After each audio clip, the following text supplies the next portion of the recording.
Good afternoon, everybody. Welcome to the Spiritual Keys to Health and Wealth show. My name is Rabbi Darryl Weinberg, and I am privileged and delighted to be with you today. The purpose of the show is to explain the biblical concept of prosperity and health, and it can be capsulized in the one word shalom.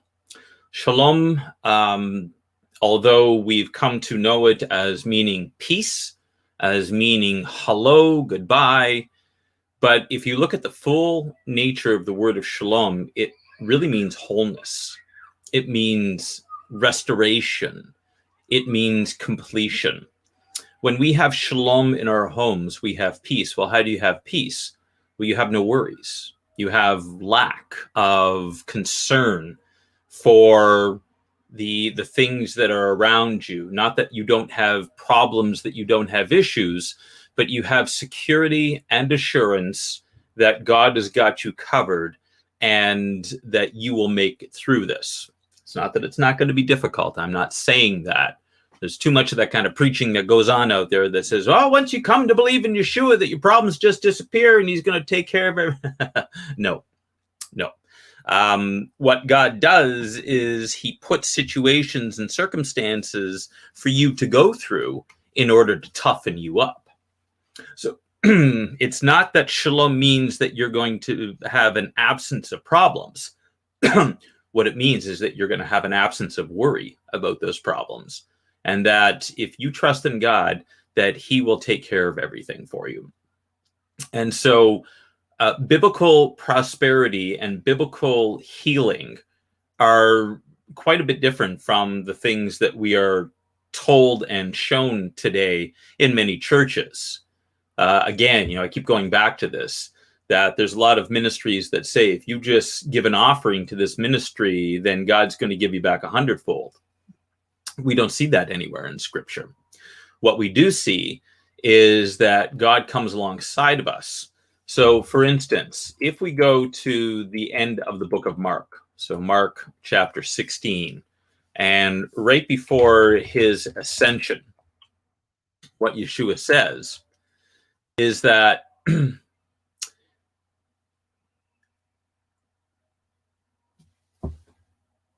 so then, Mark 16, verse 19, so when the Lord Yeshua had spoken to them, he was received up into heaven and sat down at the right hand of God, and they went out and preached everywhere while the Lord worked with them and confirmed the word by the signs that followed.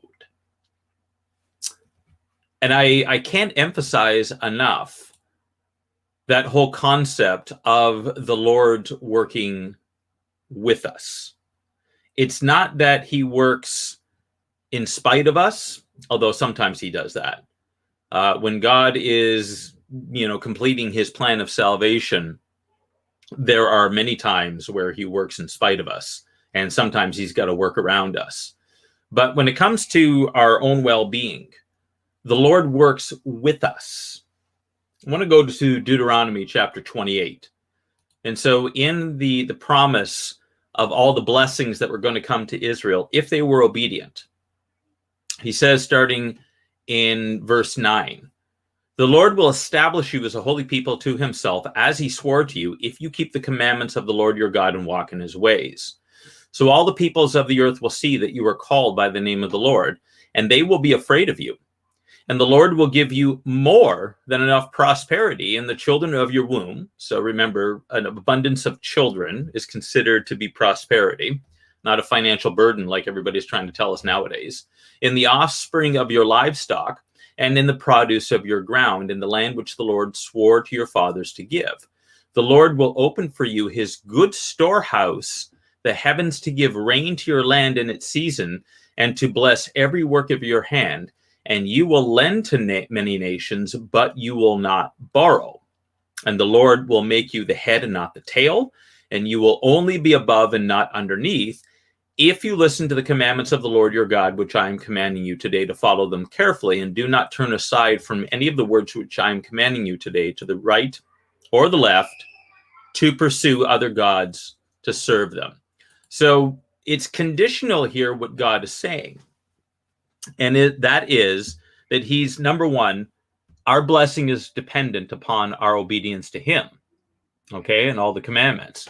And so if we are professing believers, now listen, the world is going to do what the world's going to do, and Satan does indeed take care of his own. I don't know if you've noticed that or not.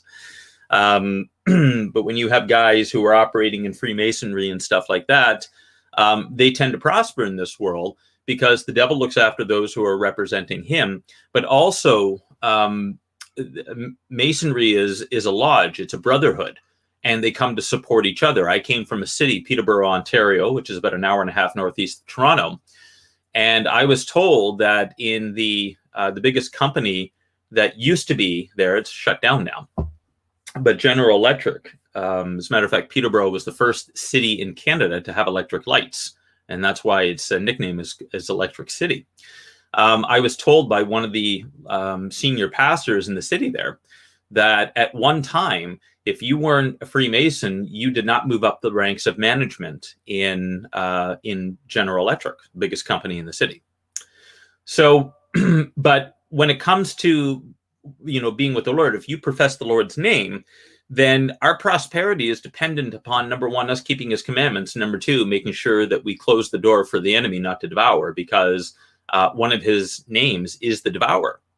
And we see all throughout the scriptures these passages that speak about the fact that if we've got doors open, if we've been involved in things in the past and we haven't closed those doors, then he gets to slip in there like he did in the garden, and he's going to devour things.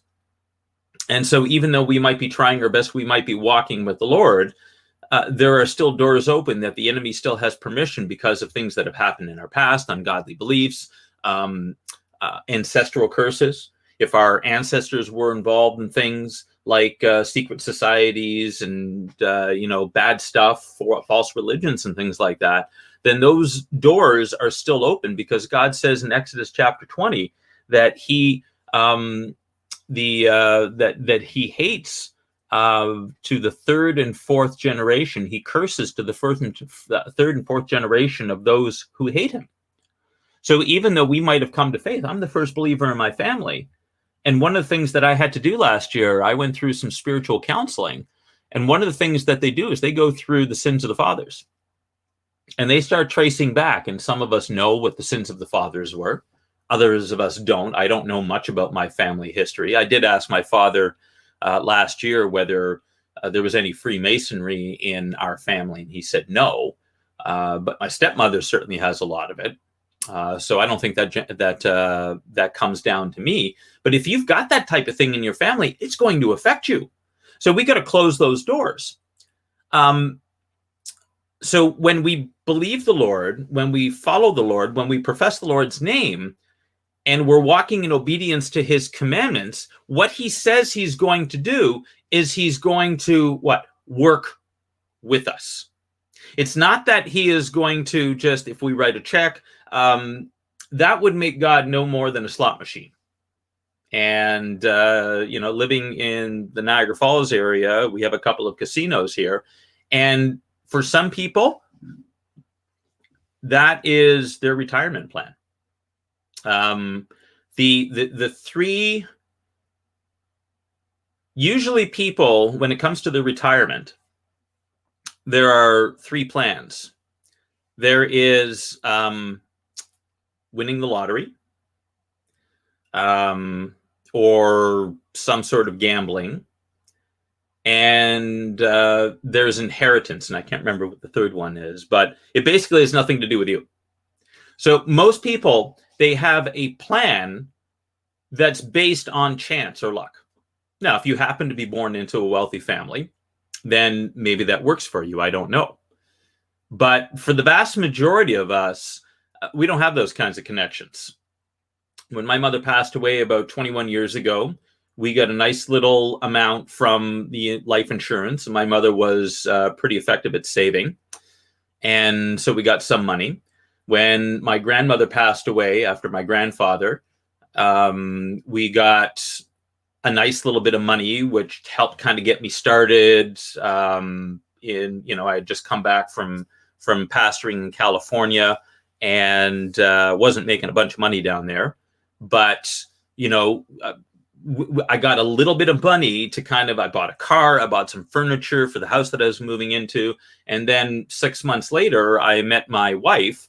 And so, of course, there was the whole dating thing, I had to take her out for dinners and things like that. Well, I can tell you something, that the money didn't last that long. I wasn't careful with it. If I had known today what I knew back then I would have been in a lot better shape. But the point is that most people don't have wealthy families that they can rely on. And so what I wanted to focus on today, and when it comes to biblical prosperity and God's going to bless the work of our hands, there's only one profession in the world that is not dependent upon our education. It is not dependent upon, moving up the ranks and stuff like that. It's not dependent upon who you know, because as we know, in large corporations, I worked for one of the major banks here in Canada. Canada's got essentially 5 or 6 major banks. It's not like the US where you have, the national banks and then you have local banks. We have basically, at the time, it was 5 major banks. And I worked for one of them, and each one had like 30, 40,000 employees and stuff like that, which is quite significant here in Canada. And I can tell you that moving up the ranks, there was a lot of politics involved.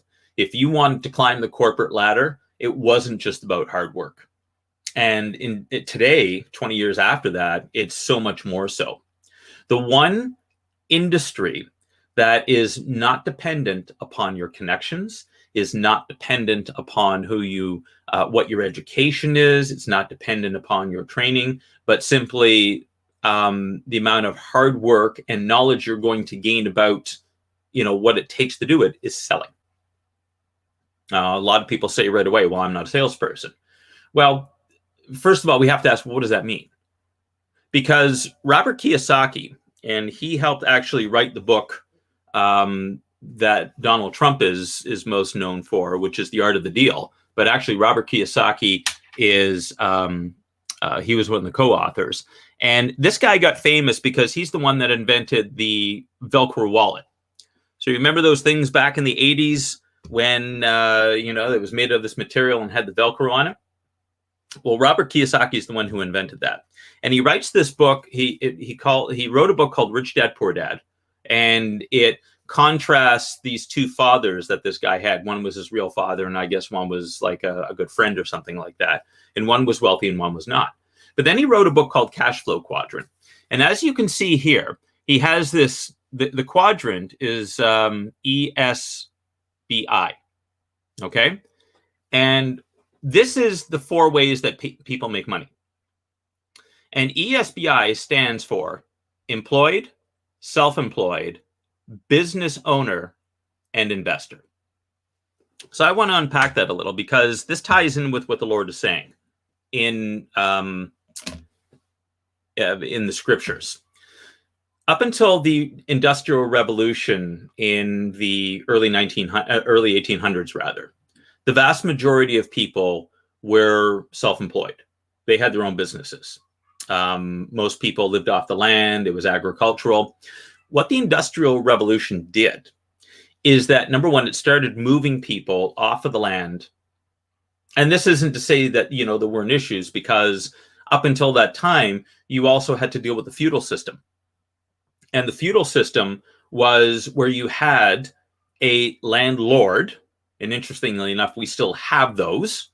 The person who owns the house or apartment that you may be living in is still called the landlord. And the way the feudal system worked is that the landlord owned the land and the produce that came off of it. And so the way it worked is that the serfs, the peasants, the people who worked the land, they were what was really known as subsistence farmers. And what subsistence farmers did is they farmed the land, they worked the land, and the majority of the produce, majority of production went to the landlord, and the subsistence farmer got just enough to feed his family, maybe a little more, maybe a little less. So it wasn't a way to get wealthy. But what happened is that with the Industrial Revolution, it moved people off the land and started moving them into the cities. And but it also developed the whole idea of employer-employee. And so whereas the vast majority of people, probably over 90%, all the way throughout history until the Industrial Revolution, were business owners, they were independent business owners. Now what the Industrial Revolution did, you started getting factories and things like that, and you started having people move into the cities, and they started working for other people. And so now what Robert Kiyosaki says is that if you're employed or self-employed, and what self-employed means is that instead of having one boss, you have many. I had an organic meat business for 10 years. I was the boss, but I wasn't the boss because it was completely dependent upon my clients. So how did that work? Well, I had to make sure that I was pleasing them. I had to make sure the orders were right. I had to make sure that if I didn't have what they wanted in stock, well, I had to make arrangements to either give them alternatives or something like that. Everything was about pleasing the customer. What is the commonality between being employed and self-employed? Okay, and that's different from being a business owner. I'll get into that in a second. But what the commonality of being employed or self-employed is that you trade time for money. And so if I work, and my wife is working right now, she works for a tutoring agency, and she tutors kids who are in school right now, trying to help them through, especially with all the craziness that's going on. Kids are really, really suffering. And so she's doing phenomenal work. She's helping people, but she trades time for money. And so for every hour that she works, she gets paid a set amount, and it doesn't matter how well she does, or it doesn't matter how poorly she does. Well, I guess it matters how poorly she does, because if you do too poorly, you end up getting fired. But it doesn't matter how well she does. She's only going to be limited to what the employer is willing to pay her. And that is, of course, dependent upon what the client, which is the student and the student's parents, are paying the center. So my wife gets a portion of that. And she has no control over that. She trades time for money. Being self-employed, you can earn more if you work harder or you work more hours, but the chances is you're not going to increase the amount of money you make on an hourly basis by all that much. Okay? If you're offering a service, so let's say that I am a plumber, or we have Bob online here, and Bob was a carpenter, his master carpenter. Now, if he worked for someone else, he's trading time for money. If he works for himself, he charges X amount per job. Okay, sometimes that may be a little more, sometimes that may be a little less, but the same, he still has the same thing. He's trading time for money. There is no way to vastly increase the amount of money that you're making. Now, on the other side of the quadrant, okay, the business owner or the investor, what they do is they leverage time. What does that mean? That means that instead of having me being the only employee of my business, you may have one or two others. But for small business owners, they do everything. When I had my organic meat business, I was always the only person that was doing it. And so I was the one that did inventory, and I was the one who, bought the product, and I was the one who had to take care of all the banking, and I was the one who did the orders, and I was the one who did all the delivering. Okay, so the expression was I was president, chief bottle washer. I did everything. So as a small business owner, you may have a small crew or something like that. What a business owner does is someone like a Jeff Bezos, a Bill Gates, a Steve Jobs. They have huge corporations, and they're still working the same amount of time as you and I do, but because of leverage, they are able to earn much more than that. They're not limited. They're not tied to the business. You see what I mean? The difference between a small business owner, an independent business owner, and one who owns a big business is the business owner can leave. He can go off on vacation for a month, and his business is still going to be running. And then the investor, of course, is the one who plays the markets, or who's a professional in that. I'm not talking about, just your average retail investor. I'm talking about like hedge fund owners and stuff like that, and people who play the market for a living. Okay, that is a special skill. It requires a lot of knowledge, a lot of study, and you really have to be kind of called to that. Because as I have experienced in the market, you can make money, but you can lose it a lot quicker. And the vast majority of people end up losing money as opposed to gaining. Okay, Warren Buffett, probably the most famous investor in history. And everybody wants to know what he's done and everything else, and the strategies that he used and whatnot. And he's come up with a lot of brilliant things to say. He always plays long term, but most people don't have the kind of discipline that he had.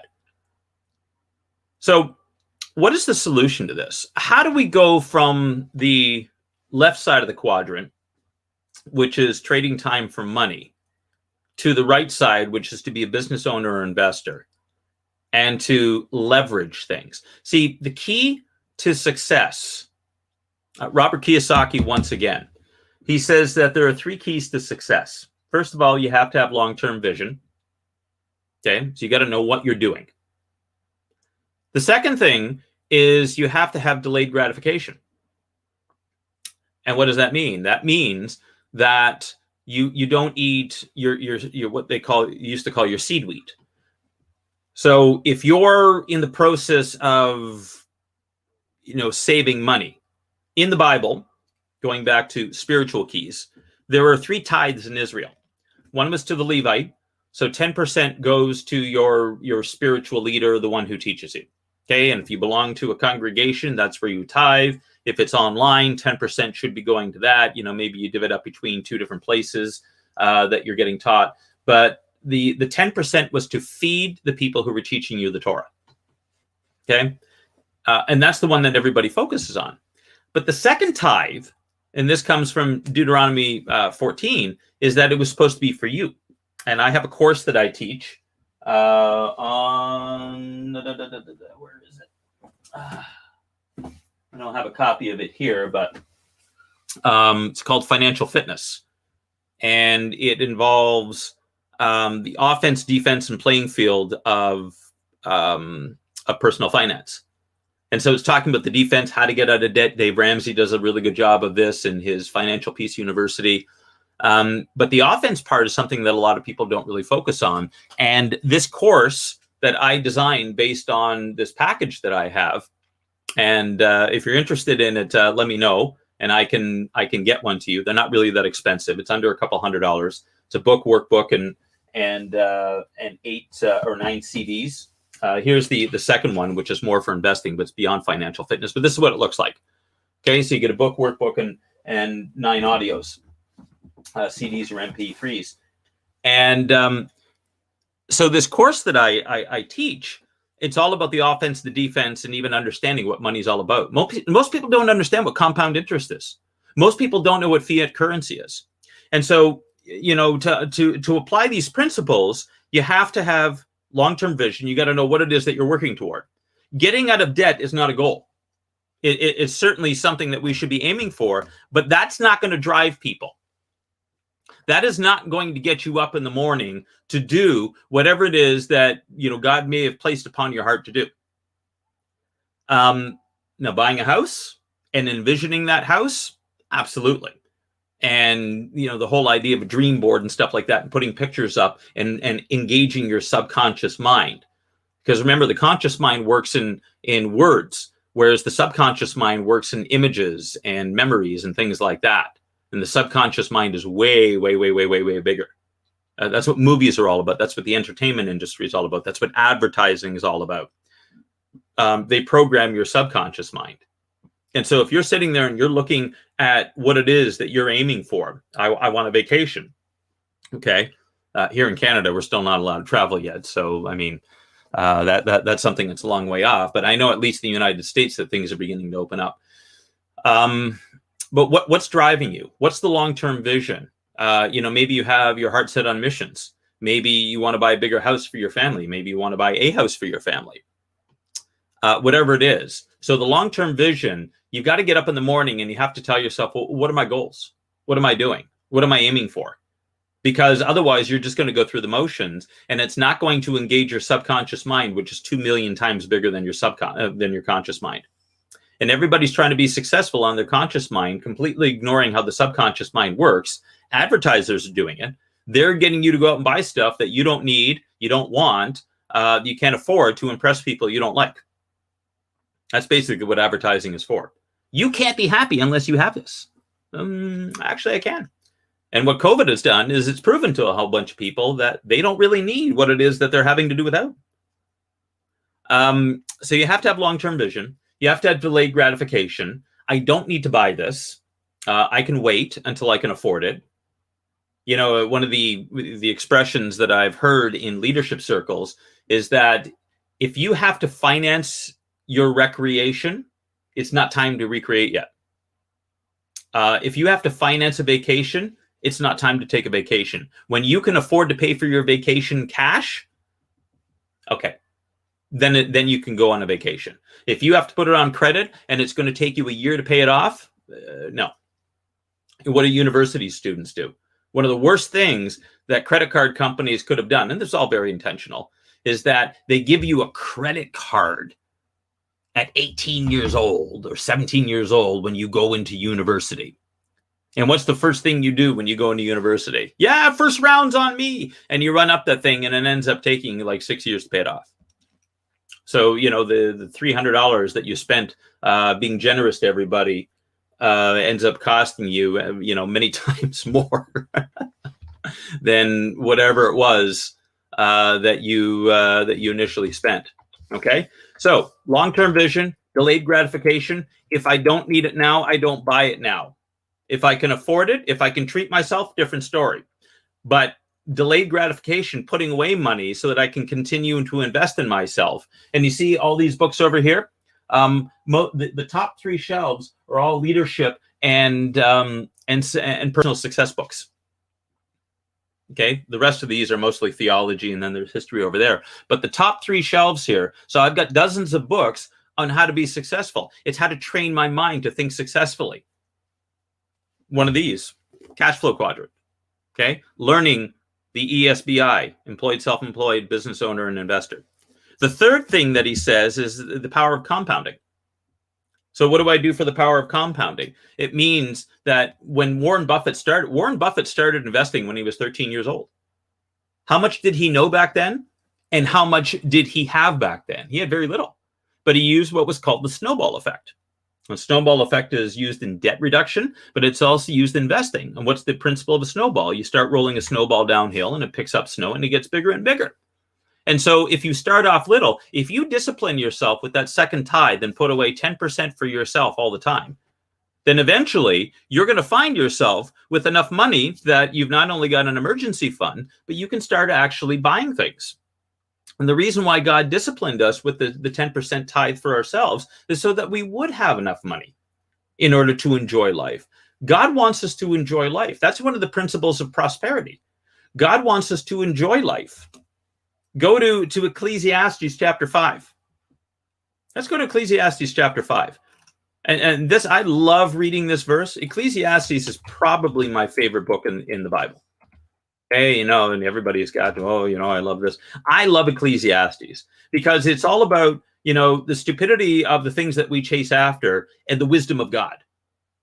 Most likely it was written by Solomon, although it's possible it was written by someone who was pretending to be Solomon, like a ghostwriter, long after Solomon was dead. We're not entirely sure. But most people attributed this to Solomon. But here's what he says in Ecclesiastes 5:18. Here's what I've seen to be good and fitting to eat, drink, to enjoy oneself and one's labor in which he labors under the sun during a few years of his life, which God has given him, for this is his reward.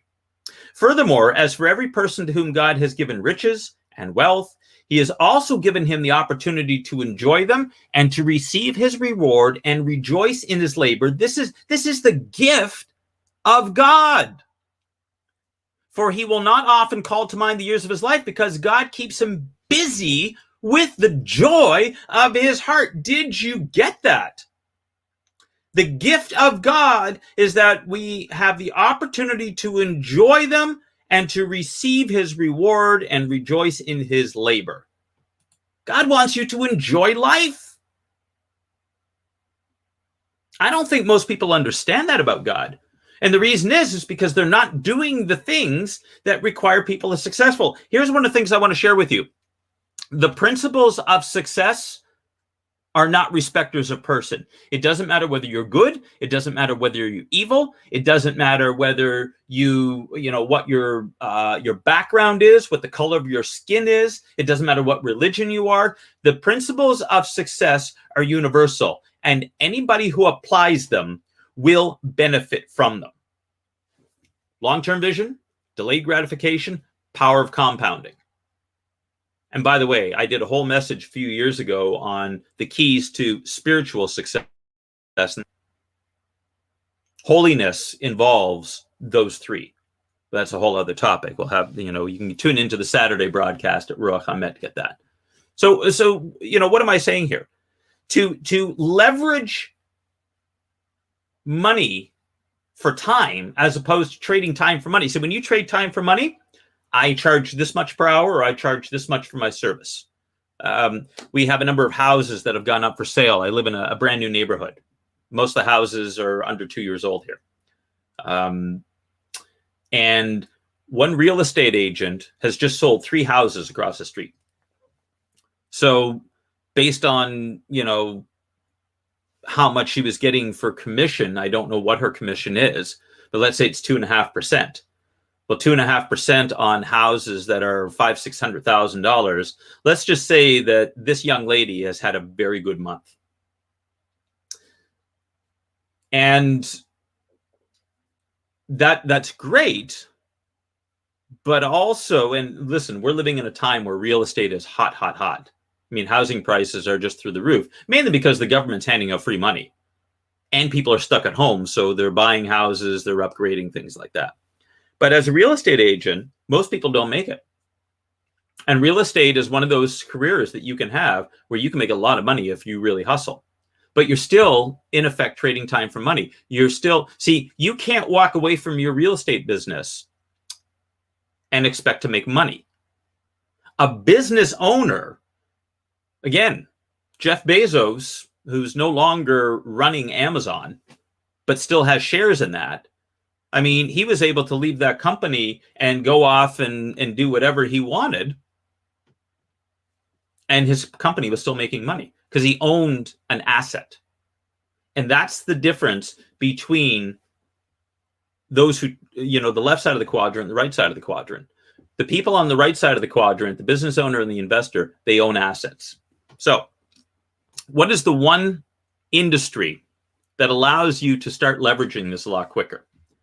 It is network marketing.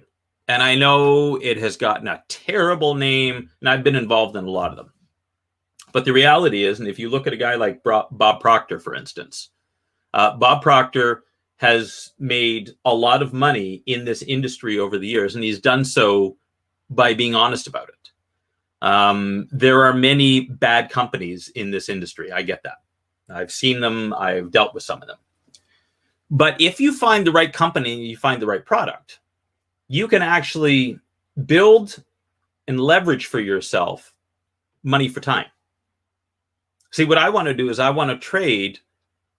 I want to buy back my time with the money that I make from a business that I build. So, here's an interesting stat. What is easier?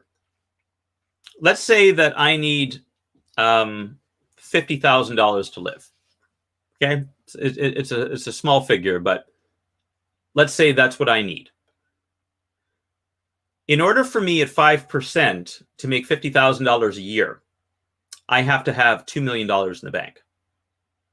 For most of us, unless we either win the lottery or we come into an inheritance. Oh, the third way that people think that they're going to retire is they're going to sue someone.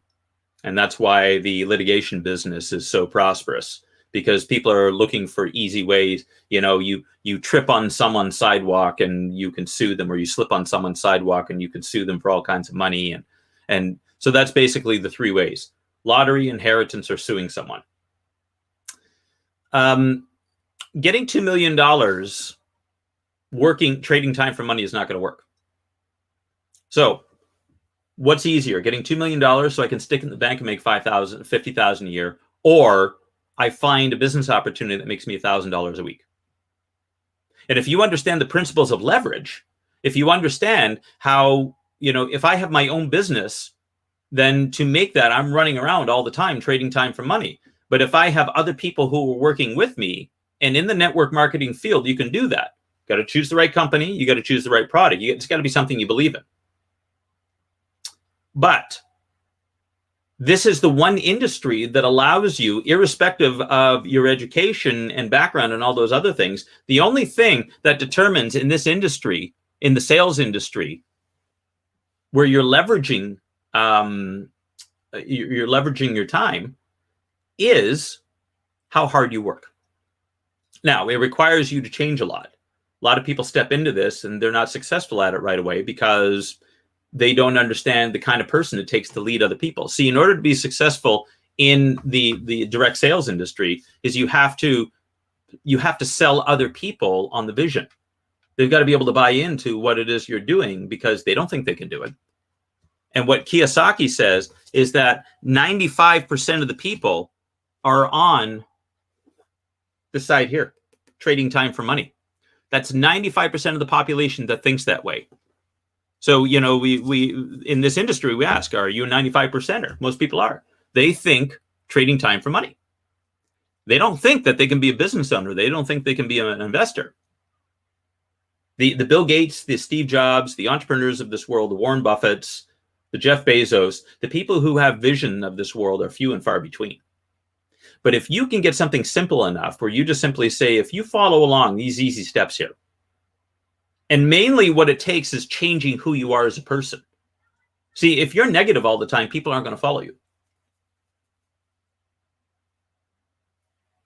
But if you're speaking positivity, people are going to, why do you think Joel Osteen is so successful? Now, he's not preaching the truth. He's not preaching sin, repentance, judgment, anything like that. But why is he so successful? Why are so many people following him? Because he's a motivational speaker. He tells people that God loves them so much, he just wants to give them everything right now. People want to hear that.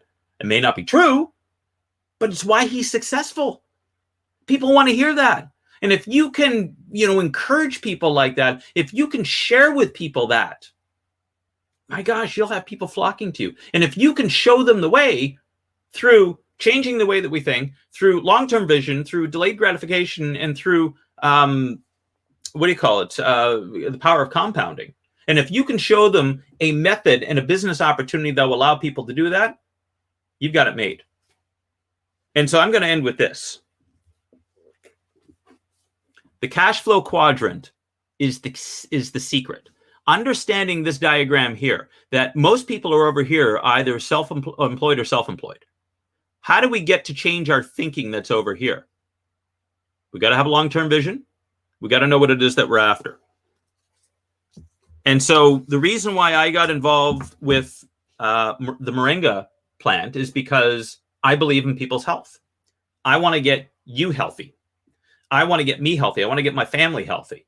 I want to get everybody healthy. And taking a super dose of nutrients every morning, it goes a long way to helping with that. It's not going to solve everything. It doesn't replace the exercise. It doesn't replace healthy eating. It doesn't replace, not indulging in certain things. It doesn't replace, drinking too much coffee or whatever it is. But getting proper nutrition every morning goes a long way to keeping your body healthy and warding off sickness. Do you think people are concerned about sickness now?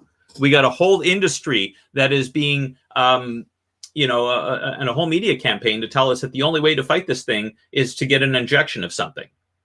When the reality is that our bodies are perfectly designed to fight off disease. But you got to help it out. You got to eat properly. You got to have the proper nutrition. And you can't get that from your food nowadays because the soil is too depleted.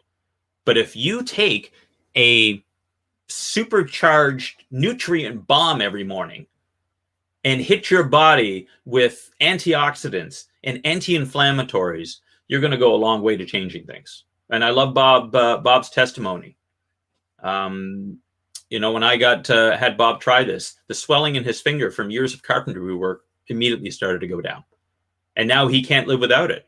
He goes without it, and his health starts to take a turn from the worse. But what I also love about this is that if I just go share this with other people, I get to benefit. I get to have a business. And listen, if all I had was a bunch of customers, that's fine. But for people who are interested in changing their life and changing their mindset, now it's going to require you to change the way you think. You don't come into this and be successful with 95% thinking. You can't.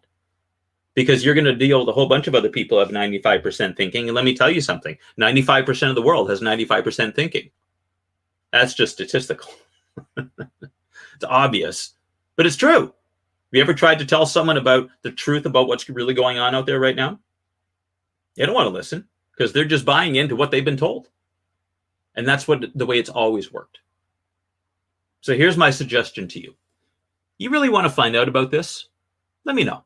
Send me an email, rabbi@alttmessianic.com. Let's just have a conversation. Because I'm telling you, I've studied this for years. I know this works. I know how it is that we change from going to this side to this side. It's not going to be easy because changing the way we think is sometimes the most difficult thing in the world. But God has promised us prosperity if we have the right principles. And what I love about this business that I'm in is that it's the right principles. It's taking care of your health. Health and prosperity are two of the things that are nearest and dearest to God's heart about us because he wants us to enjoy our lives. You cannot enjoy life if you're not healthy. You can work around it. You can kind of, if you've got a chronic condition or something like that, you can learn to deal with it. But you're never really, truly going to enjoy life if you're in constant pain. And if you're constantly struggling to pay the bills, if you're constantly fighting off the tax man or the debt collectors and stuff like that, you can't really be happy. It's constant stress. So what I'm saying is, let's combine the two. Let's build a business where we get a whole bunch of people healthy, where you get yourself healthy. I had a friend of mine just last night, one of my prayer partners. And he comes over here every week. What does the guy do? He does flooring. He's getting up there in age. He's already got grandchildren. He's not a young guy. He's been doing this for a long time. And he started to feel it. I gave him a couple of packages to try. He went through all of them. And he says he had pulled a muscle in his shoulder. He felt the pain go down. And so he went and ordered a box. I said, try it out for a month. See how you like it. That's all I'm saying. Try it out for a month. See how you like it. But I guarantee it. You embrace this. It's going to change your life. And then you can change other people's lives by helping them get healthy. And then you can make enough where you don't have to worry about finding $2 million to put in the bank. All you got to do, how much difference would an extra $1,000 a week make in your life? How much debt could you pay down? How many things could you buy? I got all kinds of things that I'm gearing up that I need to take care of, things that we put off for a long time because we went through a financial wilderness. But let me tell you, the time has now come for that to turn around because wealth and prosperity will enter into the house of the righteous. Psalm 112 and verse 3 says. So I'm going to leave that with you. If you want to find out more information about this, email me, rabbi@alttmessianic.com. Let's have a conversation. In the meantime, I wish you well, all the best, and we'll look forward to catching you on the other side. Shalom. We are richly blessed to bring you what we believe is the fullest, most diverse, yet up-to-date progressive teachings, discussion, and prayer programming you can find anywhere on this planet. Be sure to take the tour of the MessianicLambRadio.com website. I'm Susan Hoogie, thanking you for joining us on the Messianic Lamb Video Network.